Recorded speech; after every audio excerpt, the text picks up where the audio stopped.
Hi friends, మీకు తెలుసా ప్రపంచంలో ఒబేసిటీతో బాధపడుతున్న దేశాలలో ఇండియా టాప్ 2 లో ఉంది. ఆఫ్టర్ చైనా దాదాపు 70 మిలియన్ ఇండియన్ చిల్డ్రన్స్ ఈ ఒబేసిటీతో బాధపడుతున్నారు.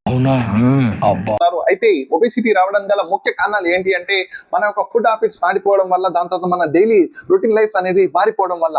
అది ముఖ్యంగా చెప్పాలంటే ఫాస్ట్ ఫుడ్ కి అలవాటు పడడం, pizzas, burgers, cookies, cool drinks ఇలా మనం తినడం వల్ల మన చిన్నపిల్లలలో చిన్నతనం నుంచి ఓవర్ వెయిట్ గెయిన్ అవ్వడము, దాంతో పాటు వాళ్ళు ఏ పని చేయలేకపోవడము, మరి ముఖ్యంగా చెప్పాలంటే వారి యొక్క బాల్యాన్ని ఆట మైదానంలో కాకుండా చిట్టి ప్రపంచం సెల్ ఫోన్లోనే ఉండడం వల్ల, ముఖ్యంగా సెల్ ఫోన్ లో గంటల తరబడి గేమ్స్ ఆడడము, వీడియోస్ చూడడము, ఫోన్లలో ఉండడం వల్ల వాళ్ళ యొక్క వెయిట్ అనేది చాలా పెరిగిపోతుంది. దాంతో పాటుగా వాళ్ళకు డయాబెటీస్ రావడము, టైప్ 2 డయాబెటీస్ రావడం, హార్ట్ అటాక్స్ రావడము, దాంతో పాటుగా క్యాన్సర్ రావడము. ఇదే కాకుండా వాళ్ళ యొక్క మానసిక ఒత్తిడి కూడా పెరిగిపోతుంది, యాంగ్జైటీస్ పెరిగిపోతున్నాయి, డిప్రెషన్ లోకి వెళ్ళిపోతున్నారు ఈ పిల్లలు. అయితే ఈ పిల్లలను అలాంటి బారి నుంచి బయటికి తీసుకురావాలంటే మన యొక్క ఎల్డర్స్, దాంతో పాటు మన యొక్క పేరెంట్స్ యొక్క బాధ్యత ఏంటంటే చిన్నతనం నుంచి పిల్లలను వాళ్ళను ఆట మైదానంలోకి పంపాలి. వాళ్ళతో పాటు మనం కూడా వెళ్ళాలి, వాళ్ళకు గేమ్స్ ఆడడానికి ఎంకరేజ్ చేయాలి, వాళ్ళకు ఫిట్నెస్ ఛాలెంజెస్ ఇవ్వాలి. ఇలా చేయడం వల్ల మన చిన్నపిల్లలు చిన్నతనం నుంచి చురుగ్గా ఫిట్గా ఉంటారు.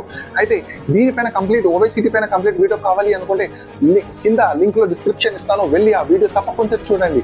ఈ వీడియో కనుక మీకు నచ్చినట్లయితే ప్రతి ఒక్కరికి షేర్ చేయండి.